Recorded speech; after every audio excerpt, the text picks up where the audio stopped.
Hey everybody, welcome to another episode of Riffin with Griffin. I want to thank everybody for watching. This is going to be a special on the road episode of Riffin with Griffin. I was out in Tempe at the Improv in Arizona, and I got Mr. Frank Caliendo to come on the podcast. He said I could film it at his studio. I didn't know that he just built the studio and it wasn't up to par yet. He didn't have lights. He had these crazy cameras. And then I look out in his backyard because I'm thinking, all right, he's got this ginormous, dumbass Hollywood pool out there. I mean, the pool is dumb. It's big dumb. And, you know, he spent all his money on that. But now all of a sudden he got all the good cameras the moment I left. And then he sent me this video. Hey Eric, just having a great morning, enjoying my incredibly expensive pool. Got the beach entry over there, island behind me. It's got to be a pretty big island to get seen behind my head. And there's the rock formation. There's a slide going through that. Think about adding another slide in there, maybe another waterfall. Raise the cliffs a little bit for some cliff diving. God, I just love that rock formation. You know, that's the thing about pools is you just want to be state-of-the-art with them all the time. Keep adding to them and just have them be the best possible. Be at the forefront of technology as far as pools go. Anyway, thanks for doing the show out here. I'm sure everything worked out great. No issues at all. Okay, I got to get back. I got some architecture to deal with in terms of that rock formation. Guy I'm coming to swim, Frank. But everybody, enjoy this episode of Riffin with Griffin, and once again, thanks for watching. Hit it.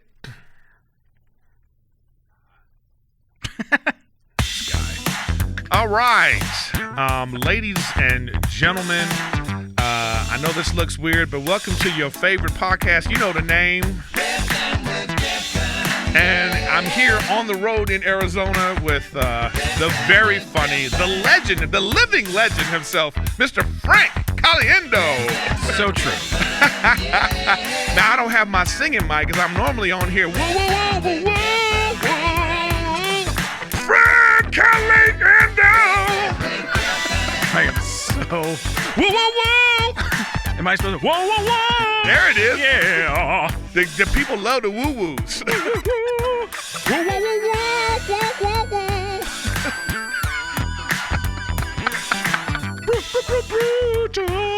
We're riffing with Griffin. It makes so much sense. Is that good enough? We're good. We're I good. tried. We're good, man. Now Thank let's you. do the whole show like this. Griffin is riffing. I don't even have the words right. Now you got it. That's. Okay. I did it backwards. I like to take my own. I like to take what you already had, give a little style. Put some stank on it. Yeah, put some stank on it. All right, we're good. We're good. Thank you. He doesn't know how to turn it off. Yeah, he doesn't. Yeah. Anyways, dude, thanks for having me. Thanks for hosting my podcast. Well, you know, you're still host. I guess I'm hosting the venue. Yeah, you're hosting. Yeah. You're hosting the venue for the. So you know, this is great. Like we don't know each other. You know what I mean? And you know, not before the last couple days. Right. Exactly.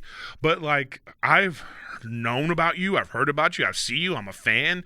You know, you've been doing this for such a long time, but like, are you still enchanted with the comedy business? You know what? I've become re-enchanted. Re-enchanted. That's actually what it is. I'd gotten stuck doing so much of, for people who don't know me, which is anybody under 35. Unless you have a dad that watched me.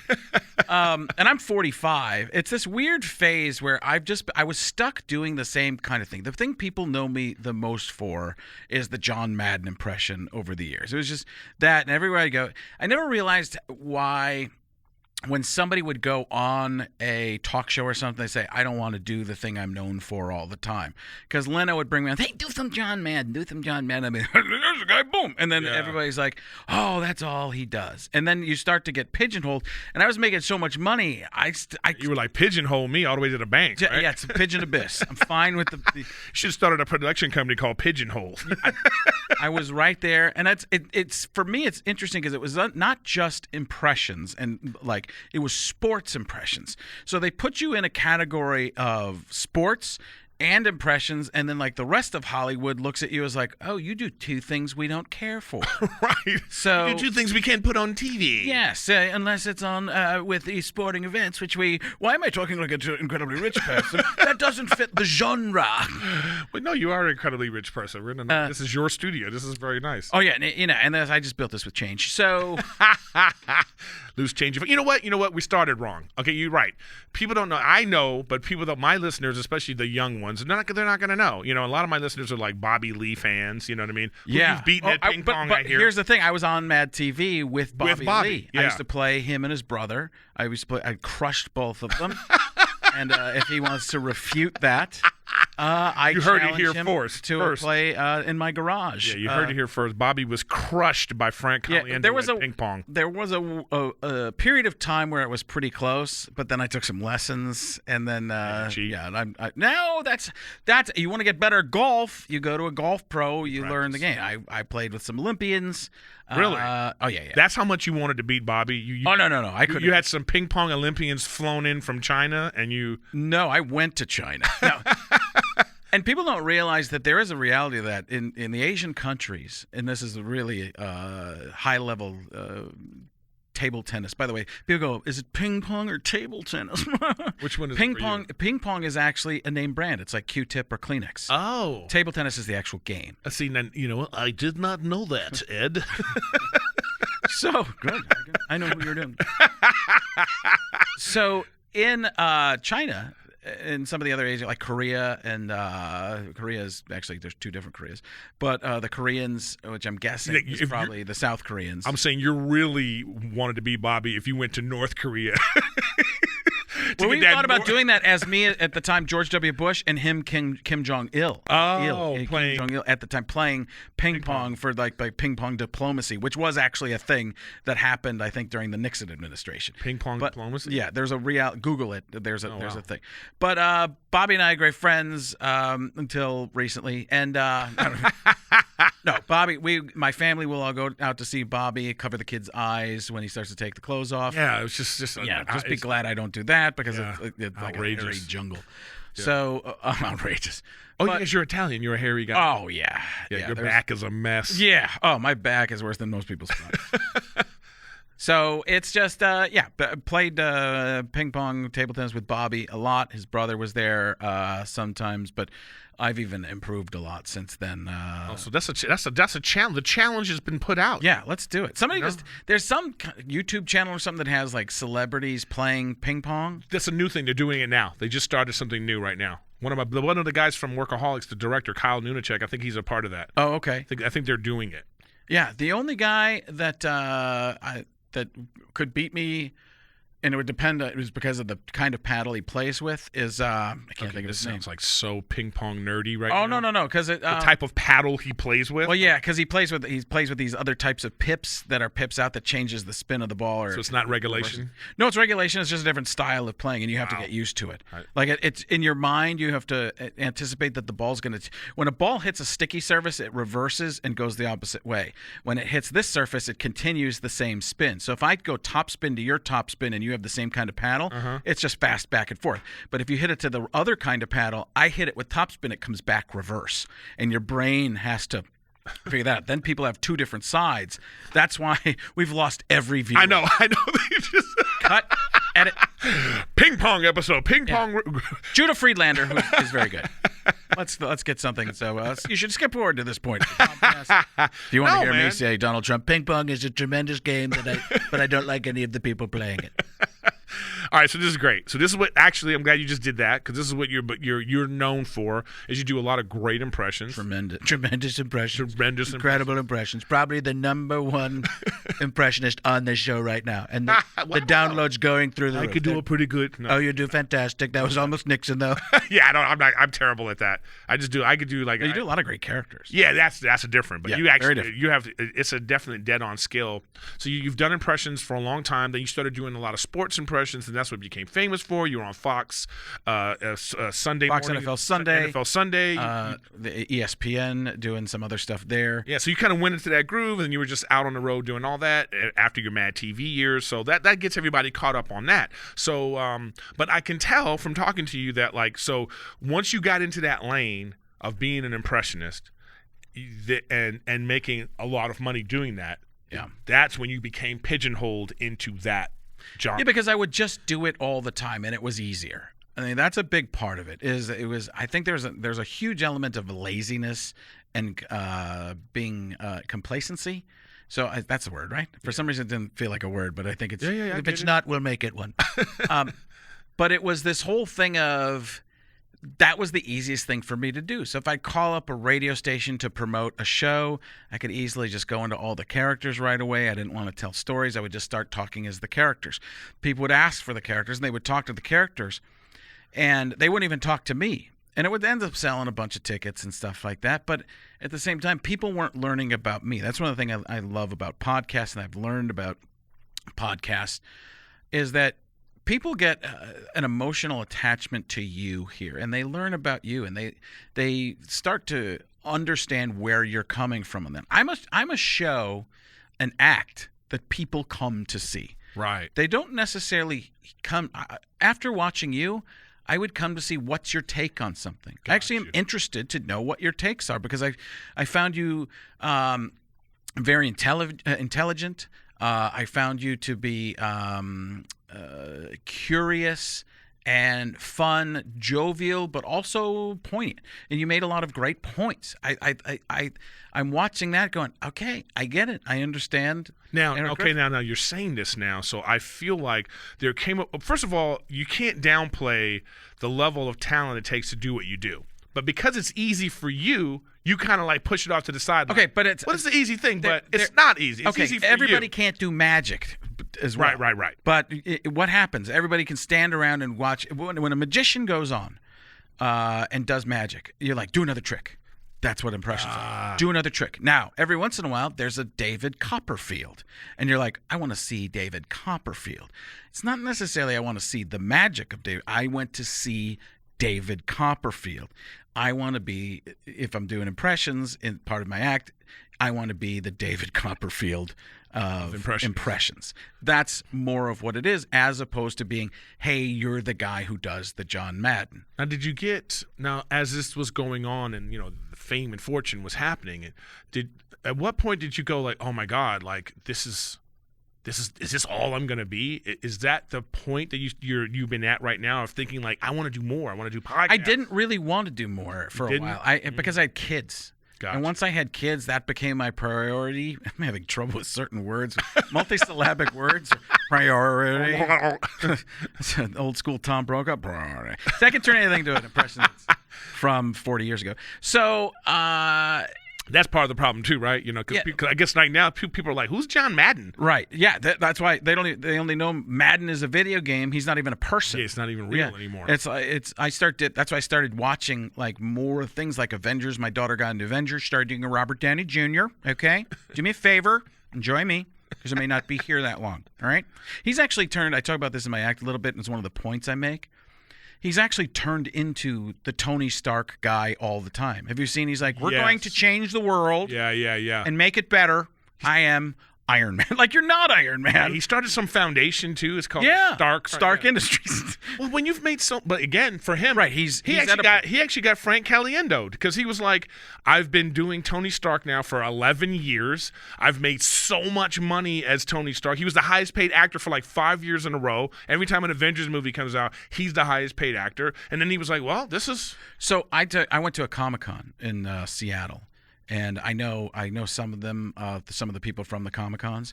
And this is AceCon in particular, the really great one with the high-level people. And it's on my Instagram. And I tell people this is my daughter's Avengers-themed birthday party. And it's her with Josh Brolin, Zoe Saldana, Don Cheadle, Chris Evans, and Jeremy Renner. And I tell people that's my Avengers-themed birthday party. They're like, that's the actual Avengers. I'm like, I know. But one of the things, it was interesting because we're trying to work on some of these newer impressions. Like the first one I met was Tom Hiddleston, who plays Loki, and he does a Jeff Goldblum impression. So we started doing the Jeff Goldblums together, very, very good. And it was funny the perspective because he was like, yes, I do impressions of people I'm in movies with. And I'm like, oh, I do impressions of people I've seen in the movies. Like, I'm not at that level. And he was super nice and it was great. But then, so we end up, I have this video footage of Josh Brolin. And it's of him in a junket where a reporter's asking him about if he knows of me. This is when he did the movie W. And he talks about it. He's like, yeah, Frank Caliendo. He calls me Frank Caliento, by the way. With a T? Yeah. Frank Caliento. Yeah, which I'm changing my name for. I love when people say they say they know you. Then like if I get called Eric Griffith. It happens all the time. Yes. So he says, Frank Caliento, he was one of the reasons, Oliver Stone and I, that's what we based the comedically the parts of the movie on. Oh, so wow. I went and I met him. We went to go into the line to take pictures because I didn't have full access at this one like I did with the Tom Hiddleston one. So we went to meet him, and I don't usually take the pictures with people at these Comic-Cons because I'm like, it feels weird. It's like what am I going to do? Put it on Instagram and wipe out the background and make it seem like we're just hanging out? Yeah. Like, I can't do that. So I don't usually take the picture. But with Josh Brolin, I went to take the picture because one of the guys from Ace Con's like, you got to take the picture with him. I go take a picture, and I'm like, hey, Frank Caliendo. And he looks at me like, hey, why do I know this guy? Is this one of my cousins or something like that? And he didn't say anything, but it was this look. And when we took the picture, the look on his face is, why? What? I know this guy. I'm not sure why. And my wife, Michelle, she's just on the side. It's like he's completely not realized she's there. I didn't put this up, obviously, because it's just kind of it's kind of awkward, but kind of awesome. Mm-hmm. So later, I talked to my agent, and I said, because I have the same agents. And I said, hey, can you actually get me to meet him so I can spend some time? I went and talked to him, and Chris Evans is there at the same time. And he starts saying, oh, my gosh, I couldn't believe. He's like, I didn't realize it was you or whatever it was. And then Chris Evans is like, what? He's like, I did that movie. It was all based on what he does, talking about me. And Chris Evans is like, what movie? And I'm like, or he's like, what role? I'm like, Thanos. And so, which was a complete lie. But it was... But like he's like, and then Chris Evans, who's Thanos, that'd be great. So I screwed it up to the storytelling of it. But Chris Evans is like, wait a second, who are you? And I was like, Frank Caliendo. He goes, oh my God! Like he went crazy because he's a New England Patriots fan. Oh. He starts telling me all the stuff I do, and my daughter is like, Captain America knows you. This is the greatest day of my life. Yeah. And it's funny because I'm telling him, it's so funny to me. I'm like, well, you don't understand what it's like to be pigeonholed in a role, Cap. Yeah, for 11 years. Yeah. At least his as Captain America was making, like, if I made a lot of money, his was trumping that by quite a bit. But then later, we actually ran into Chris Evans a little bit later. He saw me, came over and talked to me a little bit more. My daughter's like, this day just got better. I'm like, why is that? She goes, he didn't have to talk to you this time. He wanted to talk to you. It's funny that she was aware of that. Oh, she can quote every Avengers movie, all kinds of stuff. She broke her elbow a year ago on her birthday, and then this was on her birthday that she met all these Avengers. And so Chris Evans and Josh Brolin are getting totally into this about her talking about her elbow, and she's like, yeah, I hadn't watched a Marvel movie ever really, and then I got into it a year ago. And Chris Evans is like, wait a second, you've only been watching this a year, and like, holy, yeah. And it was so funny because he was the real Chris Evans. I mean, you could see him on the panel. He doesn't have much of a censor button. He's just like swearing completely. Right. It was very funny just to watch him in real life because he's not Captain America. Right.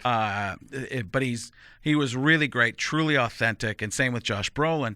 These are megastars. Now, in this moment, then, is that like, because you're thinking to yourself, they know your work, but they can't.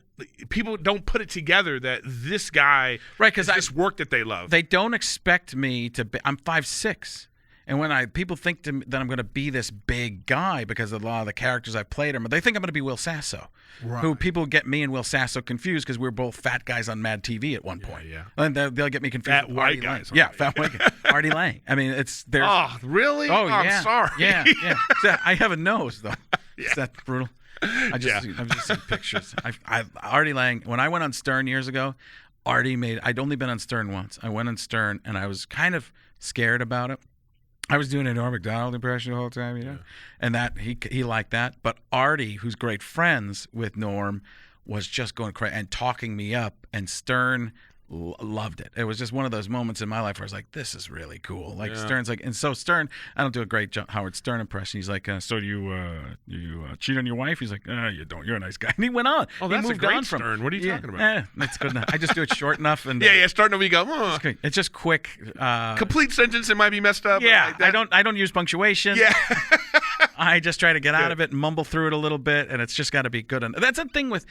That's how I like to use the impressions now. When did you start doing impressions? I probably started in like middle school. Oh, so this has been your thing from. Yeah, I didn't really know. I did it like everybody else did. I would watch In Living Color. That's when I was in middle school, high school. Is Damon Wayans' characters going, my name is Anton, that kind of stuff. Doing the Fire Marshal Bill, those types of things. And then I learned that I don't like doing the characters that people would do on other shows. I would try to talk like the actual person, which is different. Yeah. Like somebody would say, I'm going to do a Tom Hanks impression. They go, "Life is like a box." No, that's Forrest Gump.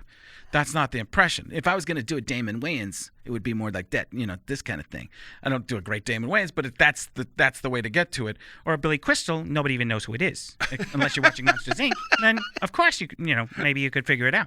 So you do those weirder ones, and the weird ones like the Tom Hiddleston I was doing, and that's just him talking, and normally.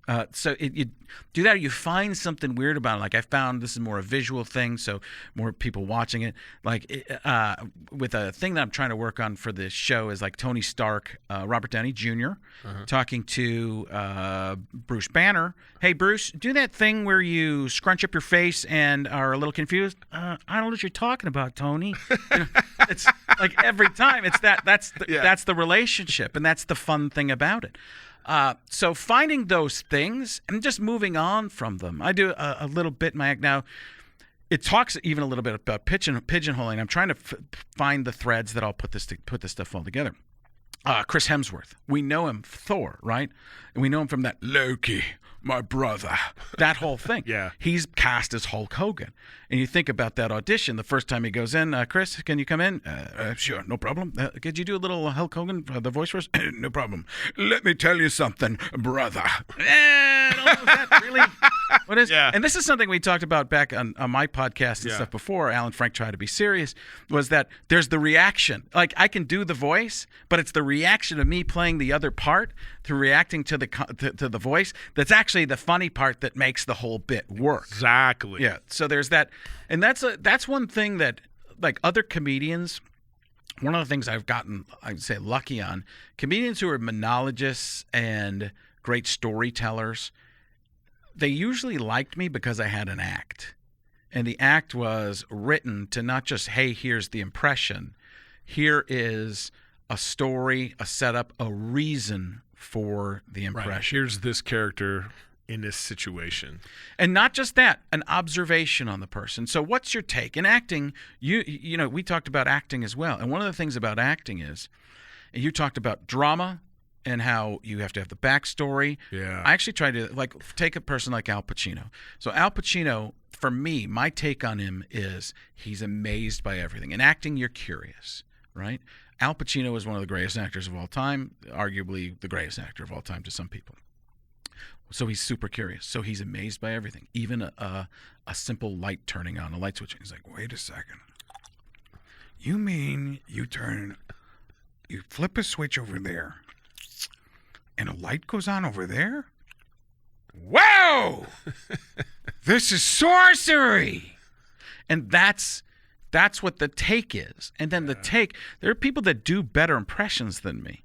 You watch YouTube, most of the people doing the stuff, they just do a line from a movie and move on. But you can't do a sketch or you can't do a comedic bit based on that, because what's the take on the person? So... But that was the way that was done for so long, though. It's like you would see comics like coming from like, the mid 90s, early 2000s. It was like there was some impression. People would do an impression. And that's what you just said is how it would be done. Even I think it was older than that. And that's why it died out, because people weren't taking. Dana Carvey did it, and Jim Carrey did it and took a take with the people and cartooned them more. But what happened was impressions did not evolve the same way as monology and those type of and storytelling did. It stayed vaudevillian. It stayed very old school. Like, okay, and now what if Jack Nicholson was eating a banana?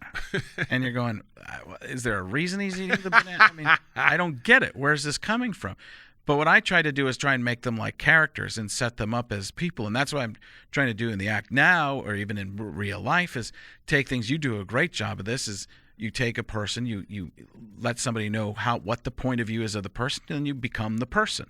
The problem for me is they're waiting for it to be an impression sometimes. Gotcha. So it's almost like I go up, and if I don't talk about impressions right away, even the fact that I'm trying to get away and do something different with them, it's like they're waiting for the impressions. They're like, what's he gonna? It's like Jeff Dunham showing up without the puppets. Right. It's Carrot Top. And I can tell that this is like something that's you're at a crossroads right now. Yeah, and I've been there about a year, realizing after I started learning about acting, I started working with an acting coach.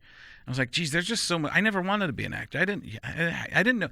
All I ever really wanted to be, Eric, and you can know this is serious because I used your name in it.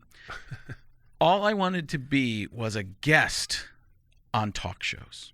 Really? That was my goal, was to be the guy sitting next to a Jay Leno just talking and about just something. killing it on the couch. Yeah, just being on the couch. I mean, I didn't even want to do stand-up on a lot of... I held off. My first Tonight Show, they asked me, you want to be on the Tonight Show? I was like, yeah. They're like, well, stand-up for 5 minutes. I'm like, I'll wait till you want me on the couch. And then they eventually wanted me on the couch.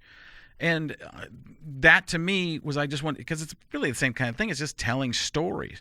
But I always wanted to be that, because when I was on stage... When I was, doing stand-up, it just was a puppet show. And I didn't want to be, I don't mind the puppets being part of the show, but I don't want them to be the whole show. And then, so I feel you have some contempt for that. Is it contempt? No, it's just because I want to, I mean, yeah, okay. I just want to grow and be more than that. It's not that I have any it's not a hatred, but listen. It's more of, hey, just give me a chance to do what other things I can do. Don't shut me out. Don't turn me off. Don't not listen to me because you're only waiting for this. But can we ask you, how do you know that people wouldn't listen? Because they tell you. They're like, oh, that. I'm like, what did you think of this? Oh, I didn't even know you did that. Like, I just did it in the show. What do you mean? I talked about my son. Oh, you have a son? Oh, right. So then you feel like well, see, this reminds me of like you're doing a show and then like there's somebody in the crowd, some heckler does something, and then like I mess with this heckler, right? Mm-hmm. And then after the show, someone comes up and goes, "Oh man, my favorite part of the show is when you were messing with that guy in the crowd." Right. I hate that. All this material I've worked on for 2 years. I've cultivated this act, and the thing you remember the most is that. It's very frustrating. So I feel like you feel like that about the impression. Very similar. Yeah, I think it's because there's an art to both. Right? Not every comedian can shut down a heckler. Yeah. Not every comedian could do an impression or a character. So there's an element to it. But yeah, it's like I've worked on all this stuff. Just at least acknowledge that it's there. That's all. That's all I really want out of it. I know the impressions are what it's always going to be, probably the biggest thing for me. But even when I go on friends' shows, like people have had me on shows about Hot in Cleveland, Sullivan and Son, who's a good friend of mine, Steve Byrne. Yeah, love Steve. Brilliant guy, very funny. They rewrite the part. When you get there, the writers are like, okay, yeah, but we want to utilize all the impressions. Then I never get to be a character. Yeah, it's like, here's a guy so you're a character on a show that does impressions. Right. So now I'm, once again, the one-dimensional guy that doesn't have a chance to develop and be seen and go that next. Very skilled dimension, though, by the way. I know that it's easy for you, and you've been doing it so long that you're just kind of like, you kind of put it off to the side of being like, but it's still... Yeah, I mean, I don't have any hatred for it.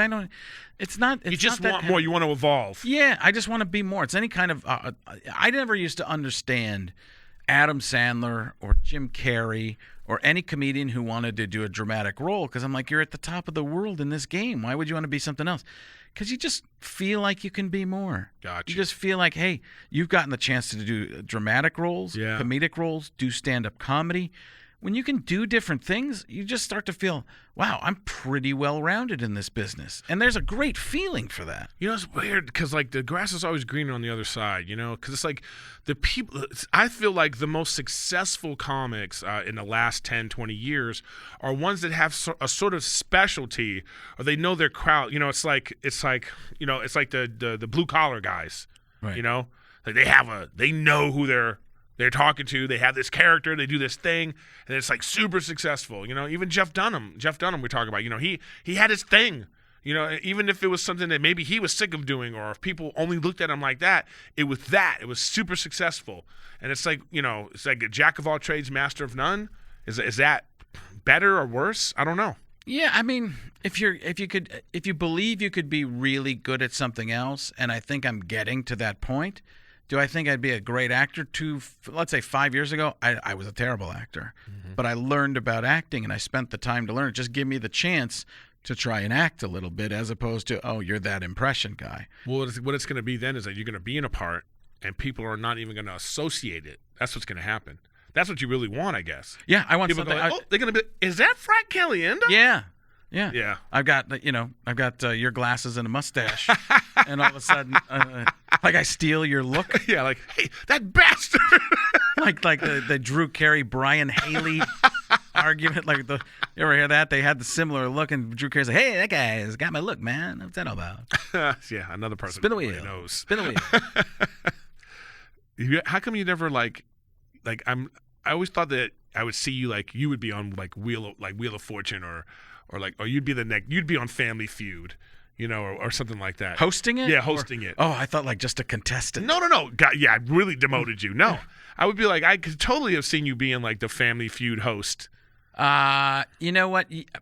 I was so rigid. I had a lot of chances to host early on. I didn't feel like I'd do a good job. And now, after working on the podcast, doing more podcasts, and getting out there and just talking, when I would get on stage, I would want laughs like boom, boom, boom, boom, boom, boom, boom. And you know, as the best comedians don't really have that.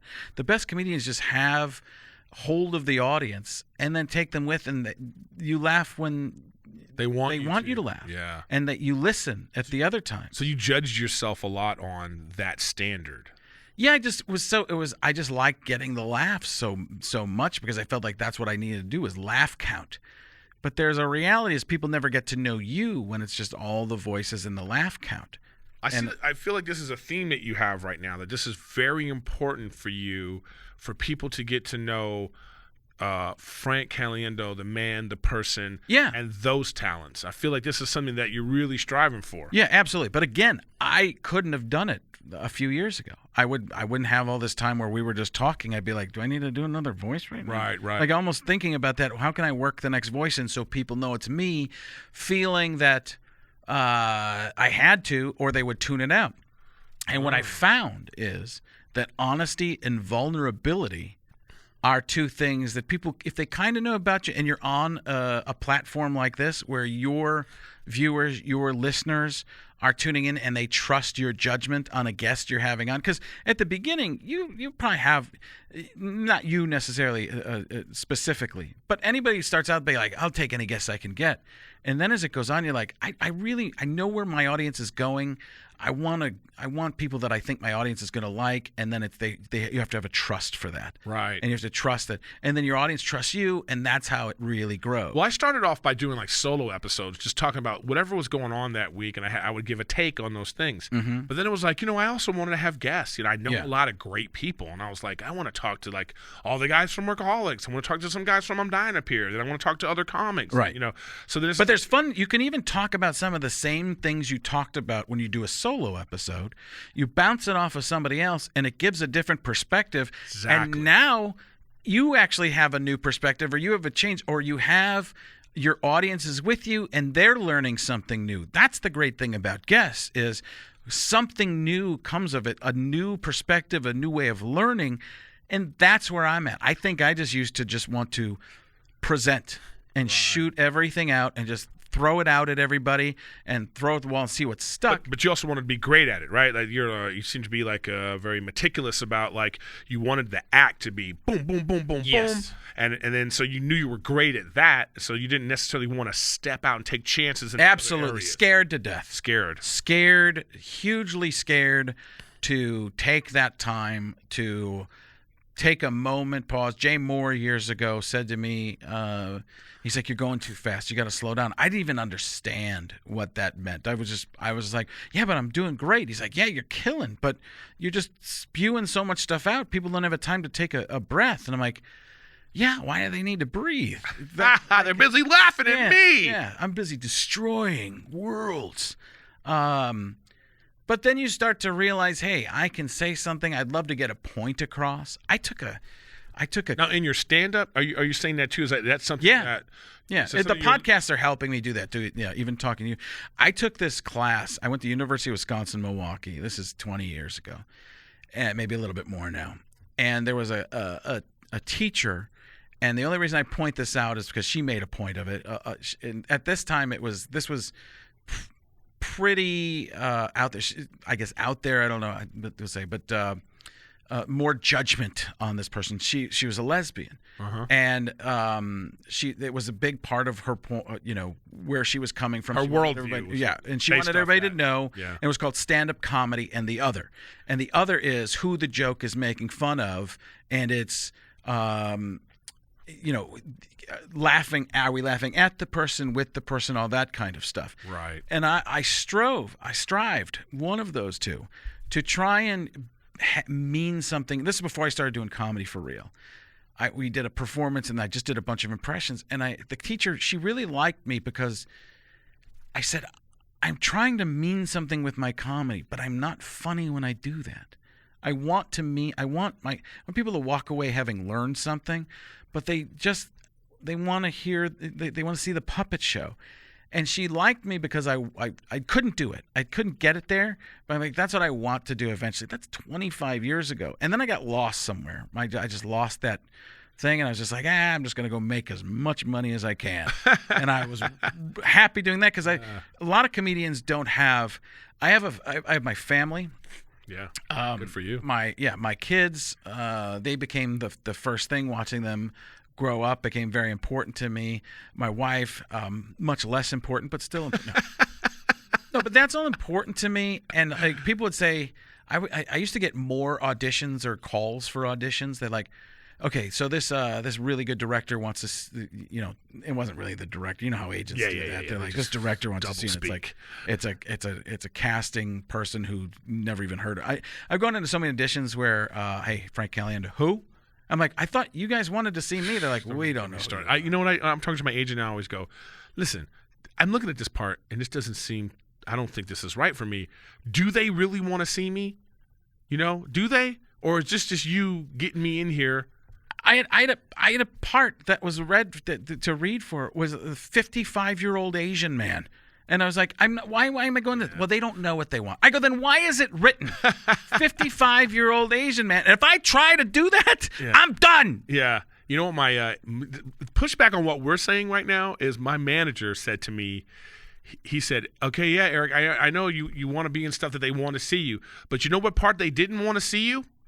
It was like workaholics. Right, it happens. I got you in on that one, He claims. It happens. He claims. I caught that. You're very subtle with the he claims. They're bastards, all of them. But we have to have them. They're trying to do the job, and they're trying to do the best thing for you. And we stop, especially me. I put a stop on a lot of things. But to go back to what that point was, like, I'd be like, where does that audition? If I get it, where does it shoot? Oh, that's in Iceland. I'm like, I can't leave my family for 2 months to go shoot in Iceland to shoot the Avengers. No. Yeah. Well, you just weren't committed. I would take that now. But I'm saying, just leave the family in the dust. Literally like a snap. I would go, and they would be Thanos, and I would be out there because my daughter would love me more. But you weren't really necessarily committed to being an actor anyway, though, right? No, I wasn't, and that's a big problem. I didn't have a focus. I wish I'd had a focus. No, you had a focus. I did. Money. Yeah, No, really. There's a reality to that. There's a show business. I was bigger in the business than the show. And even the show can be part of the business. There's the art, and I wasn't heavy on the art. And there's a reality of that. And I see a lot of the people now that were heavy on the art that took them a longer time, but they're starting to do the more broad stuff. Not broad, but in terms of wide-ranging in their career. And I'm envious of that. I'm not. Listen, I'm not sad about anything I've done. I'm not disappointed. No. I'm very. It's all relative. I'm totally content. I shouldn't say I'm not content. I'm happy. I'm a pretty happy person. I'm being driven again a little bit more to go do something else, and I had the time where my kids were smaller. I spent the time that I felt like I needed to spend with them. Now they're starting to do more on their own. No regrets in that. I miss my son. Early on, I missed my son's first steps because I was on the road. I'm like, I can't do this. I can't. I just don't want to. Right. I don't want to miss these things. Yeah, but his first steps were probably in a very nice place. Yeah, it was decent. Yeah. But I mean, that was actually that's the trade-off, though. Yeah. I get it. Well, that was we were still living in LA at the point. Wow. So here's the other thing too, is like you come to my house and you're like, this is amazing. Like this would probably be a 2-bedroom apartment in LA. Yeah, we are in Arizona right now. We're in Phoenix, So yeah, but what are you talking about? This guy's got a compound. I don't even want to hear him. This is you literally have made this into a compound. It is. That's what it is. And I always wanted it to be the Caliendo compound just because of the alliteration. Yeah, Caliendo compound. Yeah. I wanted a drug dealer house. That's what I always wanted. I really did. I wanted. So this is where like the weed would be growing here. No, and then, coke. You would go for it. Yeah, I was going the whole way. And I've never done a drug in my entire life, and I've always said that people don't believe me because they're looking at me with the amount of energy. And that was only for control reasons. It wasn't. I'm not a religious person. I'm not this or that. I'm just like I'm addictive. Like an addictive personality. If I started something, I'm never going to stop. I feel the same way. That's why I never drank. I don't drink alcohol. Okay. I never have. And I always kind of felt like it was because of that. I felt like, I think that if I start this, it's going to be too good and I'm going to keep going. Because I feel that way about comedy. Like I use comedy for everything, man. Like it's like if I'm having a trouble, like right now I'm dealing with my mom. She's diagnosed with dementia, and I've been dealing with that. And the way I deal with it is I talk about it on stage. Right. It's just something that I do. I go to therapy, but even with that, I still talk about what I want to talk about on stage in therapy. It's crazy how it works. It's funny how I've started to do that, where I start to talk and I can see people kind of going, when are the impressions coming? I go, this is kind of a therapy session, and then they start to understand a little bit of where I'm coming from and get on board, and then they listen to me a little bit more. It's just about letting people know it's truth. You are so wrapped up in thinking that that's all that people want. You really because you haven't that. seen how it works. I go up and it's like, you ever do comedy and open for a band? Oh, I know what you're saying. Yes, I know what you mean. So you go up. They're just like, where's the band? Yeah, I get it. I'm also the band. Gotcha. The impressions of the band. And you can feel now that's the older audience that's been around forever. Now doing podcasts and doing some of these, even the newer voices, and just being out there on Instagram a little bit more, doing that type of stuff I can feel two audiences. Yeah. There are audiences starting to listen to just me, and then there's the old guys going, is he going to do some John Madden? Yeah, where's Madden? Where's the John Madden? Where's this old guy? Two old guys at a table. Like, why don't you? And it's like it'll be like 3 old guys. And go, yeah, where are you going to do Madden? Why does he not do, what's his say, Loki? Yeah. Why is he Tom Hiddleston? Who's that? And then they're gonna come up to you after the show, like they say things like, I liked it, it was good, but I would have loved if you would have done more. I would love to see a John Madden one-man show. That's what I want. I want to see 4 hours of John Madden. What's the thing he did where he He stuffed the chicken into the duck, into the turkey stick in the chicken, the turducken. No, that's not it. Yes, that's it. No, turducken. That's what I said. Nah, you didn't. And then I get that. I mean, it also became such a such like an empire in a way. Like it became like you were like Coke. You know what I mean? You were like McDonald's. Right. It was here's the problem. This is what you expect. You want to see, and it's successful, and it's a lot of money in it. Impressions have a shelf life. Yeah. All right. When the person's alive, that's good. Then they die, it's just over with the impression. Okay? You can do it for nostalgic purposes. When a president is no longer president, it's considered dated. Gone. You can throw it in there, but it can't be a staple. Let's say you do an impression of somebody that just had a hashtag moment. Right. They're gone. Oh, Liam it's Neeson. ass now. Liam Neeson. You try and do that kind of voice. Right. I don't know who you are. You know that all of a sudden he's had some bad things that's happened. Now all of a sudden you get to take it from your act. Right. Morgan Freeman had a thing. He seems to have. Isn't it crazy that we can't even be a dirty old man anymore? Like that was like you can't even. Well, the truth is, I can. Listen, Sonny, play God for a while. I just lost my voice. It was like, what happened there? It was like I was struck by the Almighty himself. Yeah, that was what. Yeah, I was going to say that. Wow. Was Morgan Freeman from the Almighty movie. I'm not sure what happened to that one, Sonny. You in the bathroom smoking crack, now sing the school song. Oh, nobody even knows that reference right there. Yeah, Lean on Me, Stand By Me. It's one of those two. He was the HNIC right there. Yeah. Now they call me the Batman. What do you think about this news about Eddie Murphy trying to come back?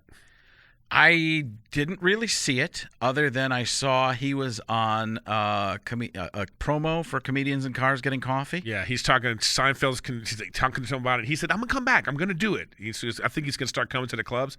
I just hit up the manager at the Comedy Store, Adam Egett, and I was like, so should we start to prepare to get bumped by Eddie Murphy right now? Should we prepare for that? So I think that's about to start happening. He's going to do clubs. Yeah, I mean that's interesting. I mean, Robin Williams came back and started doing, but those were huge venues. Yeah, I think that Eddie Murphy. I find him. See, I have something. I feel that you have this similar thing because I think that he had such a high level of respect for stand-up that he didn't want to go back to it. Because it was like he was great. Yeah, how can you ever be that again? How can you be seen on the come up? You don't want to be seen in that level. But that's what it is. Look, I've seen Chris Rock at the Comedy Store. He comes in, lower your expectations. That's exactly what he says. Yeah. And it's just like you go, okay, and he's working it out. You see him 3 weeks later, it's fire. Bow, bow, bow. Yeah. So I don't know if Eddie Murphy we look at him with reverence. Yeah. Oh, but do the young people even know? Like, if the young people, they even know that he was a stand-up comedian? I mean, I've seen plenty of people. People don't even know I'm a stand-up comedian, man. So why would they know? That was part of what I've done. Is I started to get away from it. I lost a bunch of weight, tried to change a look, tried to do a bunch of different things to almost be a new person. Yeah, you're like a soccer coach now. Right. Oh, that's how I always dress too. Yeah. I gotta yeah, dude, what's going on? Get some better stuff. You're like a retired guy now. Just every time I see him, shorts with a here's the weird pattern shirt. What do they call this? The something stripes. But it's funny because I have the same. I have a weird body. I have like this big chest and then these little butter knife legs. Yeah, you're Barney Rubble for sure. Yeah. And it's a weird thing where shirts don't fit me right. They just look weird. So I just buy the same shirt in different colors. I totally get that. So I only shop at the big man store. Because like what happens to me is I'm shaped like an ostrich. So my midsection is just so like a shirt could be double XL. So it's double XL till it hits my belly area and then it expands out to triple XL. So it's hard. But if I wear a triple XL, it's going to be I'm going to be swimming in it up here, but it's going to fit down What's here. What's funny is it works because you're as tall as you are. But it works. No, but if you were a 5'6" man, I'd call you a pear-shaped man. Right. Because then you'd be totally a pear-shaped. You're big, so like in terms of height.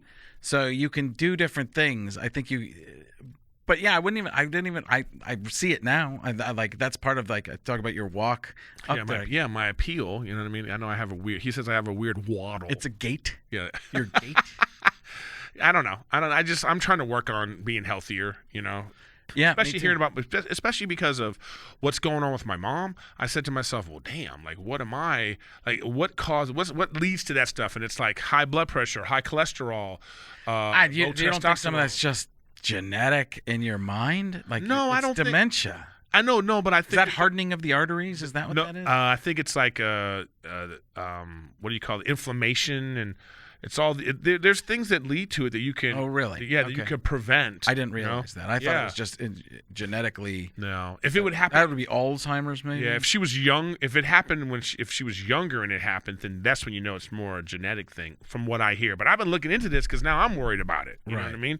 My mom's 78. That's the worst thing. Get off of WebMD. Yeah, get off WebMD there. is like, you're gonna destroy yourself. You get a hangnail and you're like, WebMD, then it looks like how would hangnail leads to AIDS?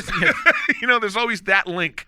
You're just like, yeah, you're doing 6 to 7 degrees of Kevin Bacon. Yeah, dude. I hate. Yeah, is it 7 degrees of Kevin? How many degrees are there to Kevin? 7. 6 degrees. 6 degrees. But I think it's separation. Kevin Bacon. Whatever. But now that with the internet and everything, everybody's really one away. Like we're right. one away from literally everybody. Yeah, you're both on IMDb. Right, or Instagram, Twitter, or whatever it is like that. Oh, right. I didn't even think about that. Yeah, you're 1 degree away from your fans now. That's something you never had before. And I'm trying to get better about that because I was always presentational and not getting back and forth. And now I try to answer as many comments. Yeah, but that can be a nightmare too, though. Well, that's why I got off of Twitter for a while. Twitter was so angry that here's part of what I did. This is one of my big speeches, is that I would gain, because of Sunday Night Football, and doing the Mad impression and John Gruden and these other sports guys. On a Sunday Night Football game, I could gain 2,000 followers a night, essentially. Oh, wow. Sometimes up to 5,000. That's a lot. I went from 75,000 to 300,000 in a year. It was crazy. But I was just saying snarky, angry things. And it started to affect me in real life. Like every day I started to think like a snarky, angry person. Just looking on your thing too, like, who can I? Right, yeah. Who can I rip to get more followers? And is that really what I wanted to be? No. But in doing that, it took me out of paying attention to a lot of pop culture and not really knowing what's going on. So you have to be able to filter it. Instagram is a lot nicer. That's why I've gotten into that. Comparative to Twitter? Yeah, until you go down to the comments. Well, I've been going on a lot of, like, you go on some of these motivational podcasts and business podcasts, and then it's like, oh, fantastic. And they really mean it. They believe it. And you believe it too. I went on this guy's Ed Milet's podcast, and I left there going, wow, this guy's energy. Like he's worth $400 or $500 million. He's rich as 50 under 50. I go on there. And I left feeling like, holy cow! I know this guy's special. Like he's got that, like certain business people, CEOs and stuff. You walk around and be like, I understand why this person's great. I think stars have that too. Tom Cruise has that. Yes, like an element, a glow that Will Smith, Tom Cruise. Yeah, there's a thing. The megastars. Have you seen like Will Smith on Instagram? You got to go to Will Smith's Instagram. Okay. It's just to see, like, so then you can see somebody like in your age bracket, like how they're handling Instagram. Right. I think he has a team of people, but the point is still, he's just so dynamic sometimes on Instagram. Like, he'll have this motivational thing, and he'll just like, you go, oh, this is why this guy made it. Yeah, and that's part of what I'm trying to, like, I was such a pessimist for such a long time. I'm like, that gets you nowhere. Just try and think positively. Try and think, stop judging. Like, get rid of the judgment. Stop being envious. Be happy for people. Because we all do that, right? Like, somebody gets a part, and you're like, how did they get that? And you don't think bad for them. You're just like, why am I not? One of the big things I've found, if you pay attention to yourself, you can be really happy. It's as soon as you start worrying about what everybody else is doing, you're like, how did they get that? And I'm just doing this. And that's all of social media, right? Yeah. Everybody's looking at going, oh, you're doing. That's why there's a lot of depression. Yeah. That's because people are going, and a lot of times it's not even real.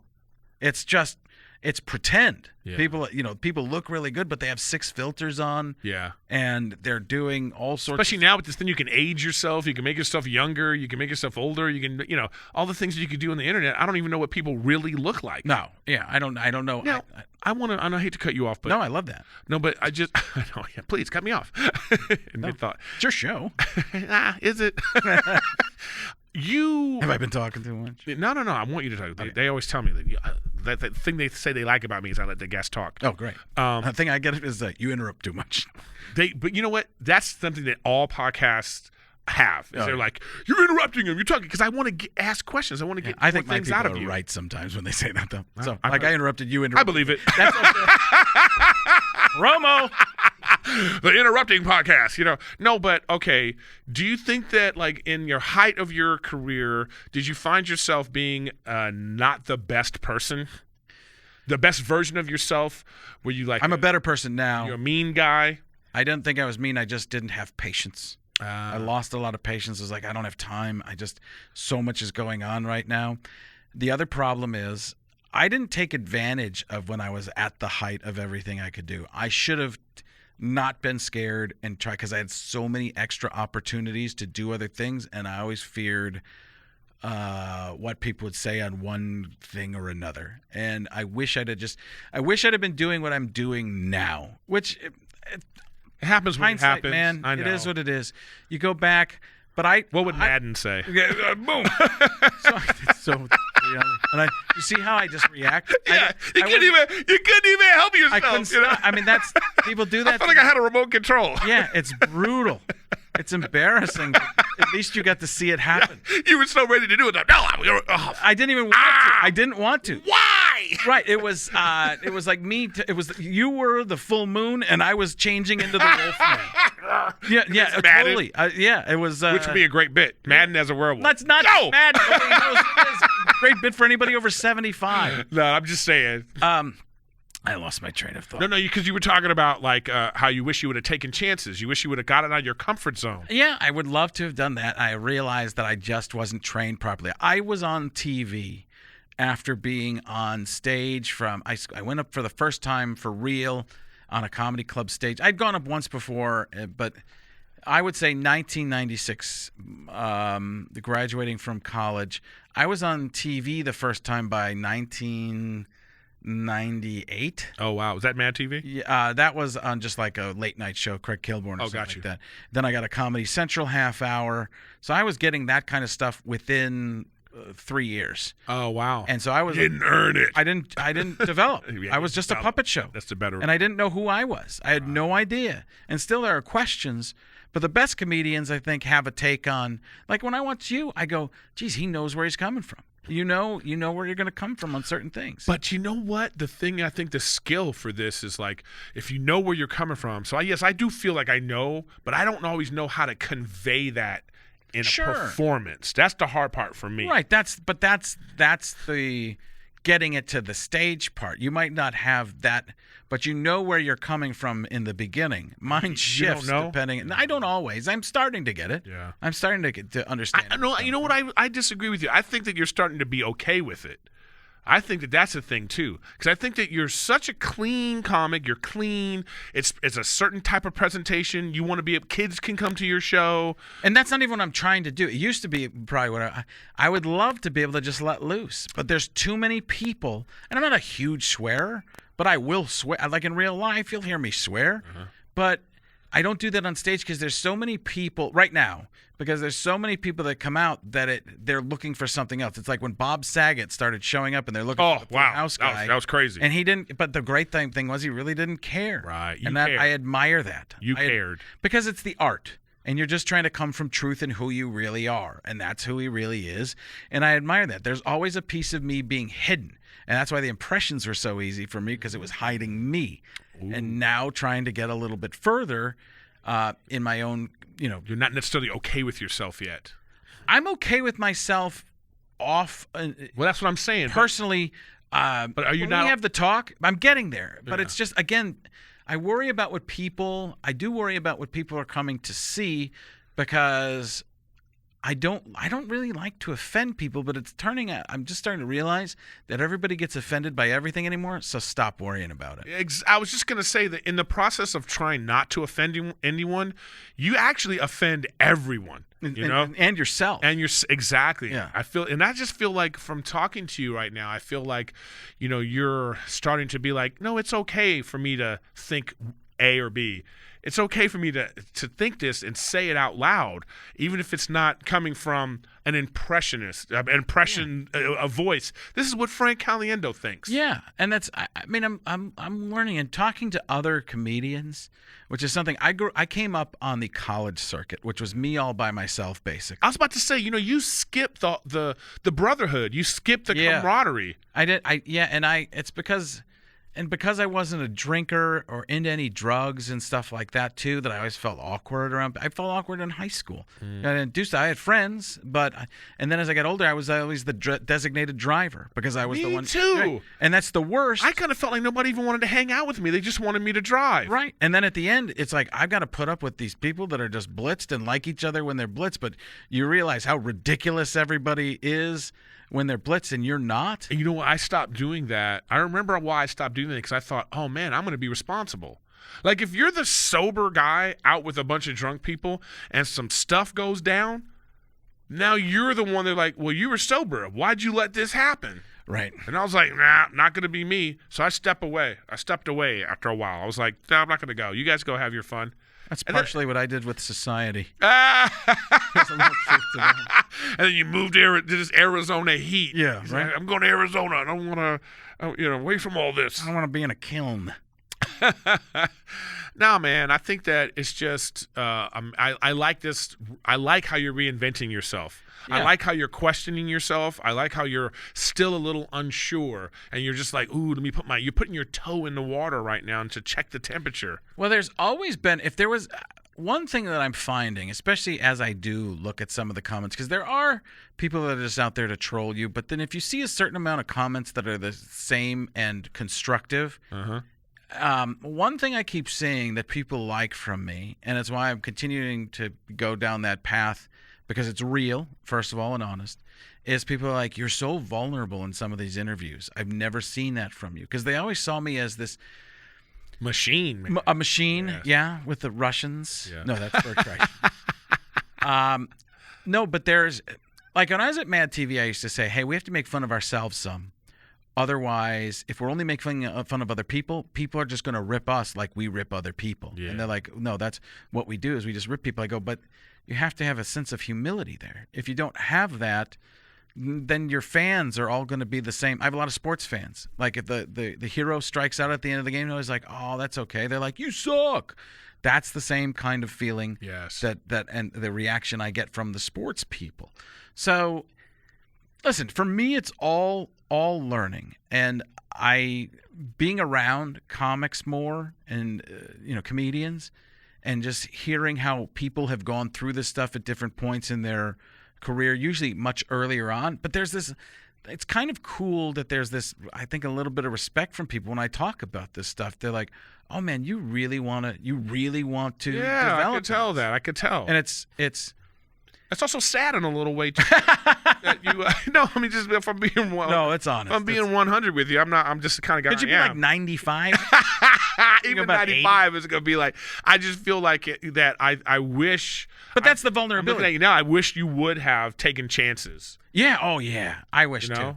But chances don't always buy a big pool. No, Yeah, he said he had to go turn the pool on. I was like, who's turning their pool on? What are you doing? What's going on in this pool? Yeah, you haven't seen it yet. Yeah, is there a water slide on this pool? There is. Oh, my guy, you're a monster. You're one of those. Yeah, it's pretty ridiculous. That's probably one of the things. Was that on your bucket list of, when I get money, I'm getting a pool with a water slide? Yeah, well, that was because the kids. Oh, really? It was the kids? I'm the big. Yeah, I know that was you. No, I actually started, when I started seeing the price of it, I started taking some stuff off. There were 2 slides. I was like, we're going down to one. Oh, you were going to go big? You're like, give me 2 slides. And yeah, one goes through a mountain, just so you know. Oh, my God. And I have to go see this pool. Yeah, maybe you should go look out the back window right now and come right back. No, I'll just take a picture of it. Okay, yeah. I'll take your word for it. Yeah, you'll see. It's ridiculous. Yeah, but you know what? That when you look at that, isn't that the I'm proud of it. No, exactly. When I worked in Vegas, listen, that's another thing is it's so funny because I remember when maybe 15 years ago, everybody was hiding that they had stuff. Nobody would show that they were on a private jet. Nobody would show that a car service was driving them somewhere. Those days are done. I missed that. Yeah. I didn't know that everybody's showing everything they have now, and then literally. But I mean, their possessions and stuff like that. I was off of social media so much, and I started going. And I feel weird about it too because I do have a lot. I'm lucky. Listen, I think there's an amount of skill that goes into things, but also there's luck. I truly believe that. The luckiest person is going to be who could take advantage of the luck? That's what you did. You took your skill. I took advantage of certain luck. I wish I'd have taken advantage of other luck. But it worked. I mean, listen. No regrets. No. I mean, there are some regrets, but also on the other side of it, very happy about. Great. But there is that element of sadness of when you listen to what some of the stuff I'm saying. But I'm trying to fix that inside of me now. Oh, I know. And it's a fire. It's something. It's actually something good, and this is why. Because there's a fire that's burning in me to become better again, where I'd lost that for a while with the complacency. I was stuck there, and. It's funny because people will listen to me on some of these, and maybe they'll listen to me on your podcast and say the same thing, but they'll say, geez, that's kind of motivational. Like, I've got people that want, like, corporations and stuff now, are like, come talk to our company and don't just do your stand-up. Actually tell us about your story. And that's the next step to me is who are you? What do you come from? People are actually becoming interested. And I always fought the vulnerability angle. I didn't want people to see that I was vulnerable. And that's because you're Italian. That's part of that. That's a big part of it. Yeah. So you don't want to be weak, even though you lived with your mom till you were 40. That's how Italians, Just kidding. There's some truth. But it's part of the learning, again, looking back, it's really easy to say I should have done this differently. No. But by the way, it's great to look back. Yeah. It's great to look back from a position of... From the top of your pool. Right. Yes. From your second house on your compound and your pool you have to turn on. Yes, it's easy to look back and be like, I probably could have done this. So I admire that you're in that position. And at the same time, I also admire it because you're in that position and you're going, okay, I still want to do this part of it that I never did and I wish that I did. Yeah. And that's the fire. I mean, that's the great thing about right now is I was talking about somebody who does branding on like Instagram and all that kind of stuff. And they're like, you know what's amazing about you? I'm like, a lot of stuff. Like, no. I said, no. What? They're like, you get to be a new person on Instagram. You don't have to be the same person you were. I'm like, exactly. True. You get it. I'm Caliendo. trying. There's new people that I can. There's actually people that don't even know you do impressions. Right. Yeah. Now you're just the guy that's been on podcasts. Right. That's a weird thing, right? There's a piece of that. Yeah. And they're like, oh, he also does some pretty good impressions. And I'm like, what? Pretty good? No, you know what's funny about that is like this is something that everybody deals with, man. Because when I was a comic for a while, then I got on Workaholics, and then as I was on Workaholics, people didn't know I was a comic. Right. They just thought I was just a weird comedic actor. You know what I mean? Yeah, and I admire you. I think you have, like I said, you have the dramatic, you have the comedic, both the acting, you've got stand-up. Yeah, but none of that led to a custom pool. Partially custom. You ever been to a billionaire's house? Oh, right. I know what you're saying. I mean, have you ever been to a billionaire? I just recently, it was the first time I've ever been to a billionaire's house. Then you thought, damn, I'm not doing enough. I was like... this is like when you say custom, like, yeah, okay, so I got to pick how the tiles went, the pattern they're going to be put in. Yeah. They have their name in the grout. Right. It's a different level. The colors are Taiwanese boys flown in to do the work. You know what I mean? You know what I love right now? You know what I love right now is like this is one of these moments right now that you're like, I don't know if I want to jump in on this. I don't know if my crowd wants me to jump in. No, I don't even. Joke. It's not even that. I was gonna say no. They're paying full price for the white guys to do it. Oh, see, you should have just said that. I did. That was your instinct. You're like, oh, and it's gonna come across as a certain way. Yeah, it was brutal, but you gotta take a chance every once in a while. Do it, man. It's just me. Put it out there, Caliendo. Yeah, Caliendo. It's caliente. Caliente. I would get that too. Like, this was funny early on because people would come out to see me and like they thought you were Latino. Yeah, and they were disappointed. He's not a Caliendo. Oh man, what is this? Like, you don't even look Italian. You know what? You know my best moment for disappointing someone when they saw that it was me and they didn't want it to be me is I'm getting off a plane. It's late. You know, I'm a club. I'm there the night before. There's press in the morning. The guy's got the phone, the thing, and it says E. Griffin. You know, and when I walked up to him, he goes, "Man, you ain't Eddie Griffin. You ain't Eddie Griffin. Oh man, just like he went like this. you know, and then he's just like, come on, man. You know, I'm like, okay. You know, we get in the car. The whole car ride from the airport to the hotel, he's on, man, I told everybody I was picking up Eddie Griffin. You ain't Eddie Griffin. Man, I saw Eddie Griffin, 2 years ago. And I was like, okay, dude, great. Like, the most unprofessional. But you know what? I felt for him, because he legitimately wanted it to be Eddie Griffin. So I didn't want to, like, call his manager and be like, hey, this guy was really unprofessional. Right. I just let it go. But I was like, man, I really disappointed that guy. Could you imagine if you were a different type of person? Like, it was funny. Recently, a manager at a club was calling a radio station, and he said, "Yeah, I got." He looked at me. He couldn't remember her name. He's like, "John Caliendo." I know what that is. It's him thinking John Madden, and then he gets off the phone and he's like, "Hey, I'm sorry." But then I get to the radio station, and it's really funny because then they have a one sheet which is like an information right. For the radio station. Nonsense, yeah. And so they have my bio on there, and it's Craig Shoemaker's name and bio on there. It's like, so two, like the club and the manager both. And Craig Shoemaker does this thing, the Love Master. So I started, I'm like, well, I'm derivative. I'm doing a tribute act. I'm the Sock Master, baby. So it's just like, I make fun of it because I don't care. But can you imagine being somebody there's people out there that care. Yeah, and that's two things in the same day. Yes. And you're like, wow, this club doesn't really care about me. But I hate going to radio and then the radio guy just reads your bio. Yeah. The questions are like, so Frank, I hear in 1996 you did this. It's nobody talks like that, and nobody talks. No one, they throw the stuff out there, and it's so obvious they really don't know about you. They don't care. They get the facts wrong on it. You know what I like to do? I like to interview them at that point. I say, man, what, you just gonna read my bio? Are you married? Let's find out about you right now. And then they get uncomfortable. They're like, okay. And then we start talking about that. That's what I like to do because I can't stand that. Yeah, I just agree with them. Yeah, see, because you're so scared, Yeah, Scaredy cat. Scaredy cat Caliendo. Scaredy Caliendo.